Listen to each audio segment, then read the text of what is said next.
ये मेरे पाकिस्तान मेरे सियालकोट सिटी से थे। तो मैं थोड़ा थोड़ा करके इनको पहले भी यही बोलता रहता था, यार थोड़ी सी अपनी लाइफ को चेंज कर लो, क्योंकि अकेले माँ के बेटे हैं। ठीक है। तो 17 साल से ज्यादातर हो गए हैं इनको साउथ अफ्रीका में। तो पहले जब इधर आए थे ये, तो कामकाज के लिए के रोजी रोटी के चक्कर में ही आए थे, क्योंकि जो भी प्रदेश में आपको जारी बातें आता है तो पैसे कमाने के लिए ही आता है। अकेले माँ के बेटे थे, तो इधर सोसाइटियों की वजह से पहले तो उन्होंने काम किया था उस्मान भाई, तो बाद में सोसाइटियों की वजह से ये गलत सोसाइटियों में फिर वो दोस्तियों के चक्कर में तो एडिक्टेड हो गए थे ड्रग्स के चक्कर में। तो बुरी लाइफ गुजरी। आपको पता है जो होता है आम यूजली हम नशेड़ी लोगों के साथ बर्ताव करते हैं, तो बहुत बुरी हालत, जैसे कि हमारी सोसाइटी आपको पता है इन लोगों को इंसान ही नहीं समझती। पहले पॉइंट होता है इंसान ही नहीं समझती। बिल्कुल। पत्थर मारते हैं, पानी फेंकते हैं, तो इंसान नहीं समझते, खत्म कर देते हैं दुनिया से, इनको फारिग कर दिया जाता है। तो मेरी तो इनसे यही कोशिश थी, एवरीडे जब भी मेरे पास आते थे मैं इनकी कोशिश करता था इनकी माँ के साथ बात करा दूं। कभी मैं कोशिश करता था, पैसे भी देता था, मगर मैं बोलता था यार ये लाइफ कैसी है, आपको बाहर स्ट्रीट में सोते हैं, माइनस में भी टेम्परेचर चल जाता है, तो बारिश में भी बाहर सोना अच्छी बात तो नहीं ना होती। तो बहुत बुरी जिंदगी, आप ये समझ लो दुनिया में जहन्नम। तो कोशिश तो यही थी, जब ये माँ के साथ बात करते थे तो यकीन माने दिल रोता था। इनके लहजे बात करने का तरीका कार, इनका लहजा बात करने का, क्योंकि माँ जो अकेला माँ का बेटा होता है ना, माँ ही उसका दर्द जान सकती है। कोई मैं भी नहीं जान सकता, आप भी नहीं जान सकते। वो दर्द सिर्फ माँ ही जान सकती है। जो जिसका अकेला बेटा हो, तो वो 17 साल से परदेश में भी हो और उसको पता लगे तेरा बेटा उधर स्ट्रीट पे सोता है, मांगता है। और बुरे, हमारी सोसाइटी ऐसे नहीं कहते वो बुरा है, बहुत बुरा भला बोला जाता है। उनके रिश्तेदारों को टॉर्चर किया जाता है, बोला जाता है आपका अकेला बेटा है और उधर 50 सेंट एक रेंट मांगता है। बहुत ज्यादा बुरी हालत होती है। तो मेरी कोशिश यही थी, बहुत देर से इनको मैं समझाता रहता था थोड़ा थोड़ा कर जितनी मेरे से हो सकती थी। मगर लॉकडाउन से पहले फिर मैंने इनसे हाथ बांधे, मैंने बोला अब भी अपनी लाइफ चेंज कर लो, अब तो आप बाहर मर सकते हो, क्योंकि इतनी देर 2 महीने विदाउट खाने के या बाहर कोई भी शॉप नहीं खुली होगी, किधर से लोगे। तो फिर मैंने किसी से बोला, तो अल्हम्दुलिल्लाह रहाइश में रहे।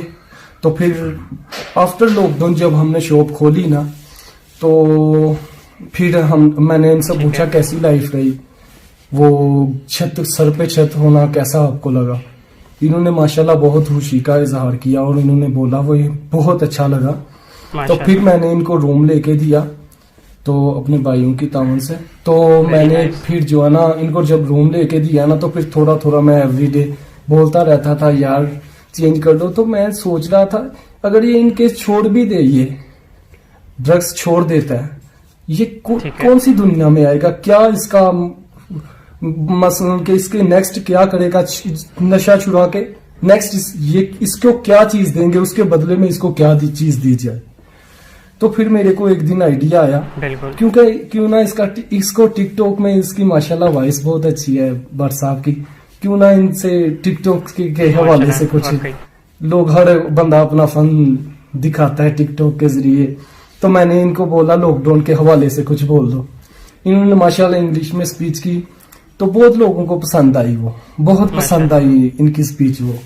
तो फिर ऐसे ही हमारा वो शौक बढ़ गया मेरा भी, कुछ मैंने बातें लिख के ले जानी और कुछ भट्ट साहब ने खुद से। तो ऐसे ही हमें रात के एक एक भी बज जाता था, कोई अच्छी सुबह बात वीडियो। हमारा जिंदगी का मकसद ही ये हो गया था कि हमने जो है ना किसी भट्ट साहब की तरह, जैसे भट्ट साहब एडिक्टिव हुए हैं ना, ऐसे कोई बच्चा ना हो। मैंने इनसे यही मौजू में वीडियो बनानी शुरू कर दी। भट्ट साहब आप गलत सोसाइटियों में कैसे पड़े, भट्ट साहब आप ऐसे क्यों हुए। तो माशाल्लाह भट्ट साहब वो बताते रहे और लोग इनको चाहने वाले बढ़ते गए। इंडिया में हमारा 82। चले बिल्कुल बिल्कुल नफीस भाई, मैं भी थोड़ा बिल्कुल यहाँ पे जानना चाहूँगा, बट साहब की तरफ थोड़ा सा आते हैं।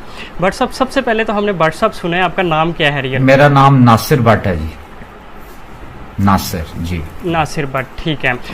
नासिर भाई, अब यहाँ पे बिल्कुल आपकी लाइफ स्टोरी आपकी ज़ुबानी भी जानना चाहेंगे। आपका साउथ अफ्रीका कैसे आना हुआ, सबसे पहले ये जानेंगे। उसके बाद आपको एकदम से फेम आना, आपकी वीडियोस को इतनी क्वालिटी में शेयर करना लोगों का, आपके साथ पहले लोगों का क्या रिएक्शन था और फेम आने के बाद क्या रिएक्शन था, आप तफसीलन आपकी ज़ुबानी हो जाए। भाईजान 2003 में मैं आया था साउथ अफ्रीका, सियालकोट से, तो काम के सिलसिले में काम वाम करता रहा। ठीक है। यहाँ पे दोस्त बनाए, घर भी सपोर्ट जितनी हो सकती थी करता रहा। बस मामला थोड़े से उल्टे हो गए। मेरी एक आदत थी कि मैं हर बंदे पे ट्रस्ट करता था, तो कुछ ऐसे दोस्त मिले जिन्होंने यूज भी किया और बस मुझे गलत रास्ते पे डाल दिया, जिसकी वजह से नौबत यहाँ तक आ गई कि मैं सड़कों पे आ गया।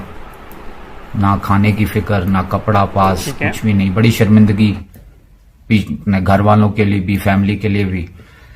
बहुत लेट डाउन किया मैंने उन्हें। बस अल्लाह पाक ने, वो क्या कहते हैं कि हर किसी के किस्मत में अच्छा टाइम और अच्छे लोग नहीं आते। अल्लाह पाक ने मेरी माँ की कोई दुआ कबूल की और मुझे नफीस भाई जैसा नफीस इंसान मिलवा दिया, और मैं उस दलदल से निकल के एक नई लाइफ को स्टार्ट लेने में कामयाब हो गया माशाल्लाह। और इंशाल्लाह अल्लाह पाक जो बेहतर करें हमारे लिए, आमीन आमीन। बट साहब यहाँ पे ये भी जानना चाहेंगे कि आपको ड्रग्स एडिक्शन भी वहीं से लगी जब आप स्ट्रीट्स वगैरह में? नहीं भाई, ये मुझे क्योंकि मैं काम वाम करता था तो कुछ दोस्त थे पाकिस्तानी, वो ड्रिंक करनी, इधर उधर जाना, गांजा वांजा पीना। तो एक काले ने जिससे हम लेते थे गांजा, उसने एक दिन इंट्रोड्यूस करवा दिया इस लानत को। तो बस वो जिस दिन मुंह को लगी, फिर मेरा मामला खराब से खराब होते रहे। जॉब जाती रही, रहाइश जाती रही, लेकिन अल्हम्दुलिल्लाह कभी चोरी नहीं की किसी से। जब बदतर हालत होगी, अपने पाकिस्तानी भाइयों के पास चले जाता था, उनको बोलता था यार कुछ दे दो। पता तो उनको चल गया मेरी हालत देख के, क्योंकि नाकस हालत और नशेई, समझ रहे हो आप, जब कंडीशन ही ऐसी हो। लेकिन शुक्र है अल्लाह का, कुछ इंसान हैं जिनके दिल में खुदा खौफी है, और कुछ ऐसे भी हैं जो खुदा को भूल चुके हैं, जो मुझे बहुत डिस्कस करते थे, गालियां भी बकते थे, बहुत कुछ हुआ भाई। हर्ट भी करते थे, जिस्मानी तौर पे भी हर्ट हुआ मैं, साइकोलॉजिकली तौर पे भी। ये मामला बस काफी कर्ब से गुजरी जिंदगी मेरी जान। मुनसिफ हो तो मुझको जहन्नम में न झोंको, मुनसिफ हो तो मुझको जहन्नम में न झोंको, मैं जिस्म के दोज़ख में बहुत देर जला हूँ। बस ऐसे ही मामलात रहे भाई कुछ जी।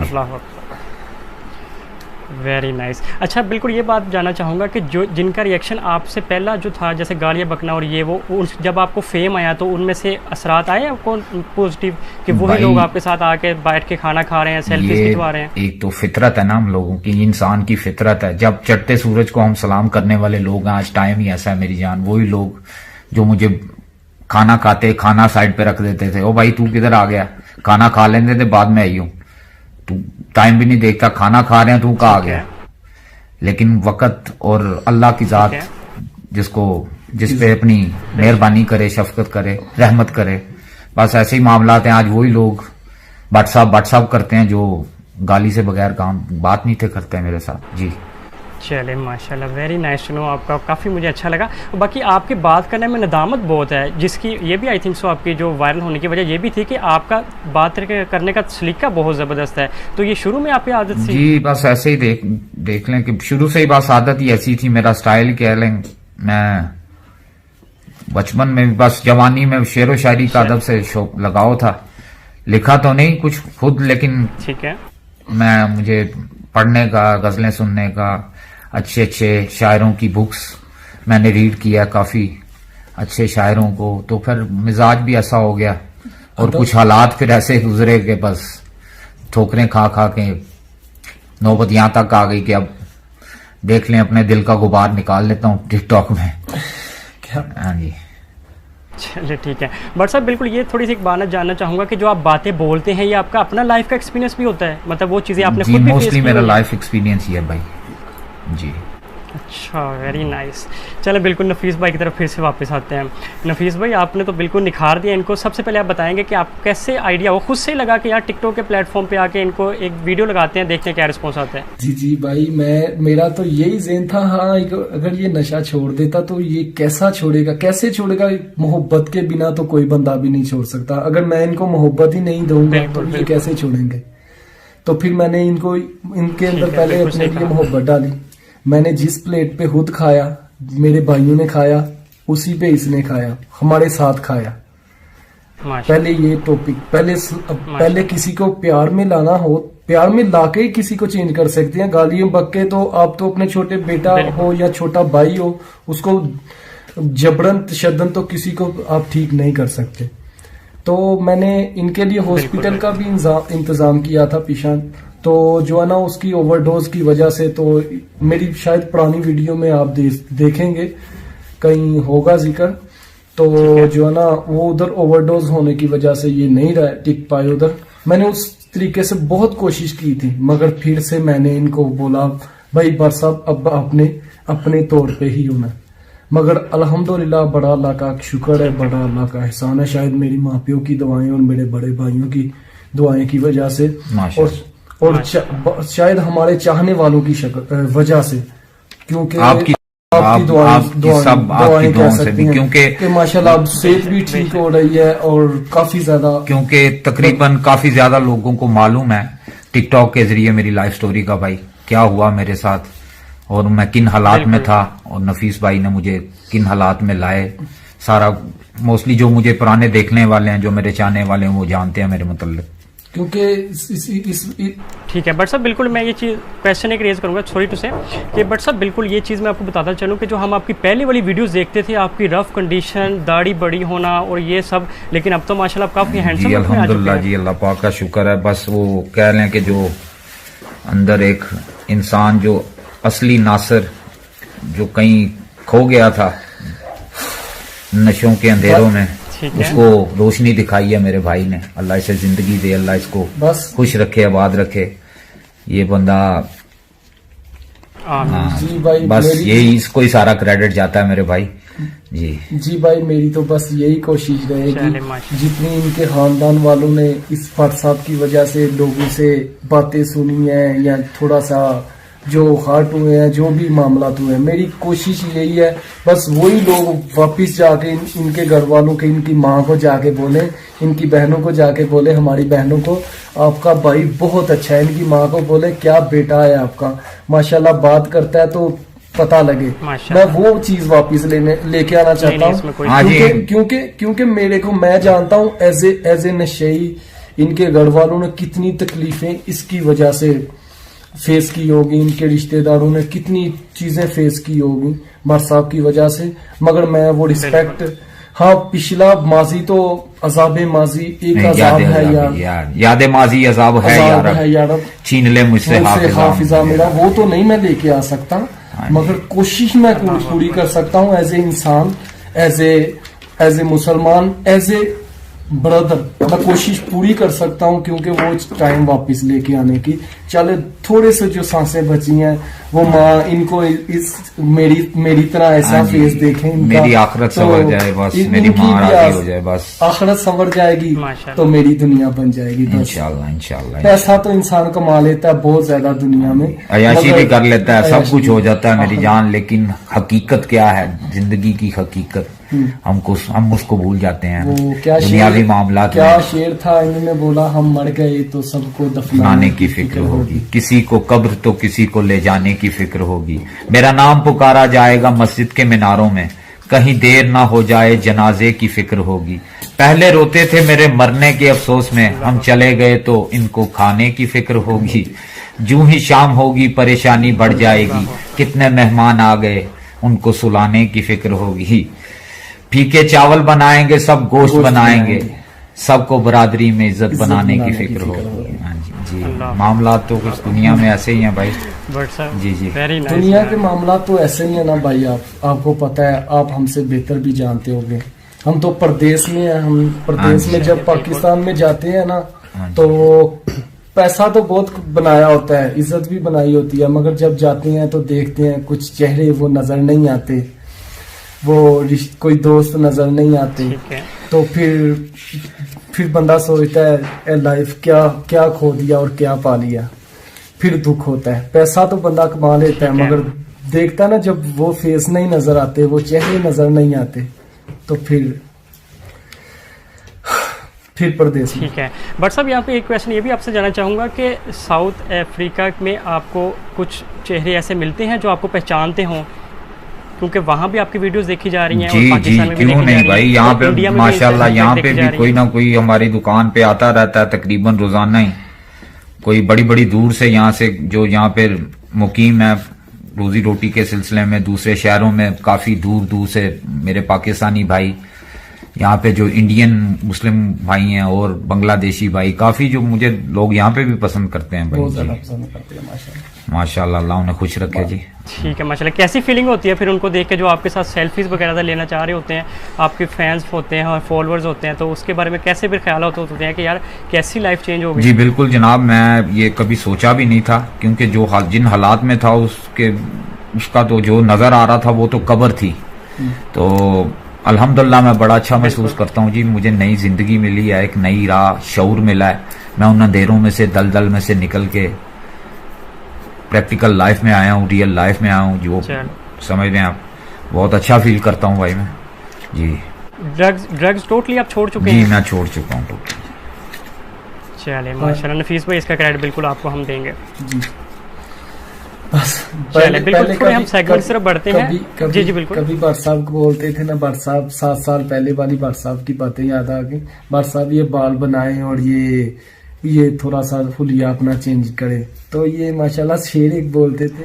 भाई मेरी लाइफ में तो मोस्टली ट्रेजिकल एक्सपीरियंस है, फनी एक्सपीरियंस तो नहीं है, लेकिन एक लाइफ का वाकया है, बिल्कुल वही मैं आपके साथ शेयर करूंगा गाइस। बिल्कुल। नफीस भाई ने कुछ अर्सा पहले, कुछ 3-4 साल पहले मुझे कुछ सामान दिया कि यहाँ पे दुकान के बाहर स्टॉल लगा लो, तो यार मांगा ना करो लोगों से, तो चलो अपना करके जो भी मामला है अपने कर लिया करो। ठीक है। वो स्टॉल लगाया तो जनाब यहाँ पे न्यू ईयर आ गया, तो यहाँ पे वो फायरवर्क्स पटाखे वगैरह बिकते थे। ठीक है। वो हमारे एक भाई थे, उन्होंने जनाब शरारतन बम फेंक दिया जनाब, वो गिरा, वो मेरे करीब गिरा और मैंने देखा नहीं। वो चला जब, तो वो जनाब यहाँ से मेरी टांग भी जल गई और मुझे हर्ट भी हुआ, और मेरे कान बंद हो गए, क्योंकि वो बम सेबे वाला बम सी हो जी। तो ये एक्सपीरियंस है एक, वो कुछ लोगों के लिए फनी हो गया और कुछ लोगों के लिए ट्रेजिकली, कुछ ने बुरा महसूस किया और कुछ ने कहा इससे ऐसा ही होना चाहिए था, नशे ये तंग करदा लोगों ने ये। ठीक है, बट सर छोटा सा क्वेश्चन मुझे याद आया कि आपके जो मोस्टली कंटेंट में आप पंजाबी में भी चीज बताते हैं, तो पंजाबी आपकी काफी अच्छी है। आप पंजाब से हैं पाकिस्तान में? पंजाब। मैं सियालकोट का रहने वाला हूँ भाई, मैं बोर्न सियालकोट में हूँ 1977 से जी। मैं ही सियालकोट ही हूँ जनाब। ठीक है, पंजाबी बोलते हैं, हमारी बेसिकली जुबान पंजाबी है, मगर कोशिश यही होती है क्योंकि ये उर्दू में थोड़ा सा अदब आ जाता है जी। चलिए ठीक है। निश्चित भाई, यहाँ पे आपके शॉप का भी जिक्र हुआ, तो बिल्कुल आपका बिजनेस जानना चाहेंगे। आप वहाँ पे क्या करते हैं साउथ अफ्रीका, कितने साल से सेटल्ड हैं? जी मेरे भाई इधर थे 12-13 साल से इधर है, साउथ अफ्रीका में सेटल है। तो मेरे को 7 साल हो गए हैं इधर साउथ अफ्रीका में। तो मैं अपने भाई का बिजनेस लुक आफ्टर करता हूँ। वो अपना कार एक्सेसरी का, सेल फोन एक्सेसरी का बिजनेस है हमारा इधर साउथ अफ्रीका, जोहान्सबर्ग टाउन में। तो माशाल्लाह हमें, मेरी शॉप का नाम नमोको लेडीज फैशन, नमोको ट्रेडर है। तो इंपोर्ट एक्सपोर्ट जी, सेल फोन एक्सेसरी और कार एक्सेसरी हम चाइना से इंपोर्ट करते हैं जी, तो इधर सेल करते हैं। तो माशाल्लाह अल्लाह ने बहुत इज्जत दी है। मेरे भाई को इधर चिश्ती के नाम से जानते हैं, चिश्ती के नाम से हमें इधर जानते हैं। तो बस उसी निस्बत से लगे हुए हैं। बस कोशिश यही होती है कोई हमारी वजह से यार किसी का भला हो जाए। हमारे माँ बाप ने जो हमारे बड़े भाइयों ने हमें सिखाया, बस वो उसी के चक्कर में लगे हुए हैं। बस यही कोशिश होती है हमारी वीडियो से किसी एक बच्चे को कोई सीखने को मिल जाए, किसी एक भटके हुए इंसान को कुछ लाइफ में चेंज आ जाए भाई, सही रास्ते पे आ जाए। बस हमारी तो यही कोशिश है। अल्लाह पाक सबको अपने ज़ुबान में रखे और हिदायत अता फरमाए, आमीन। किसी कोई भटका हुआ इंसान वापिस आ जाए, बस यही कोशिश। ठीक है, बिल्कुल। अब ये वो लास्ट कोई भी है। लास्ट में भट्ट साहब, आपके माशाल्लाह बहुत ऑडियंस ग्रो है, आपको बहुत लोग सुनने वाले, आपकी शेयरिंग बहुत स्ट्रॉन्ग है, तो आपकी ऑडियंस के लिए, आपके फॉलोअर्स फैंस के लिए क्या मैसेज देते हैं, कैसा कंटेंट बनाया करें, कैसा लाइफस्टाइल रखें? तो आपकी ज़ुबानी एक दफ़ा उनको एक मैसेज हो जाए, फिर इंशाल्लाह इख्तिताम करते हैं। भाई मैसेज यही है कि अपनी आवाज में वीडियो अपनी आवाज में बनाएं, कॉपी करने की कोशिश ना करें किसी को, खुद को देखें, अपने अंदर से तलाश करें जी। अच्छा अल्लाह पाक ने सबको क्वालिटीज दी हैं, शऊर दिया, अकल दी है, और अच्छा बुरा इंसान तो सब में है। तो अपने अच्छे इंसान को आप दुनिया के सामने इंट्रोड्यूस करवाने की कोशिश बुरा करें। इंसान तो दिखने में नजर हाँ आता जी, हो शैतानी दुनिया तो ऑलरेडी ऑलमोस्ट जा रही है उस तरफ, लेकिन कोशिश करें। हाँ, क्योंकि कल को मेरी जान दुनिया छोड़ के भी जाना है। बिल्कुल। उस जिस सोने रब ने भेजा उन्होंने मुंह भी विखाना सा। बेशक बेशक। ते इंसान, क्योंकि जिंदगी जड़ी है ना, वो दिखन च तो 70 साल 80 साल 100 साल, लेकिन अब बड़ी छोटी है, ख्वाब की तरह गुजर जाती है मेरी जान। बिल्कुल। अगर 100 बरस का और पल की खबर नहीं मेरी जान जी। यही मामला है। अगर आप कोई अच्छा सोचो, अच्छा होगा। बुरा हाँ जी, बुरा सोचो बुरा। हाँ, अंत कर भला सो हो भला, अंत भले दा भला, कर बुरा सो हो बुरा, अंत बुरे दा बुरा। गल है ये, जो ਵੱਡੇ ਸਾਡੇ ਕਹਿ ਗਏ ਨੇ ਉਹੀ ਹੱਕ ਹੈ, ਉਹੀ ਸੱਚ ਹੈ, ਤੇ ਉਹਦੇ ਨਾਲ ਹੀ ਅਸੀਂ ਵੀ ਕਾਇਮ दायम ਹੈਗੇ ਆ ਤੇ ਰਵਾਂਗੇ इंशाल्लाह। हाँ जी इंशाल्लाह। चल नफीस भाई, एक आपकी तरफ से मैसेज हो जाए, फिर इंशाल्लाह इख्तिताम करते हैं। कोई आपके ऑडियंस के लिए मैसेज? बस भाई क्योंकि आपका माशाल्लाह बहुत आपका हाथ है, भट्ट साहब को माशाल्लाह आगे आने में, उनकी हेल्प करने में बिल्कुल क्रेडिट आपको देते हैं। तो आपका मैसेज क्या हो जाए, हेल्प करें लोग की कैसे, मतलब आप अपने ज़ुबानी बताएं। जी भाई, मेरा यही मैसेज है सभी को, बस कारोबार भी करें, कुछ भी करते हैं, बस अल्लाह की राह में उसका 10% 5% मुकर्रर करें, आपके बिजनेस को भी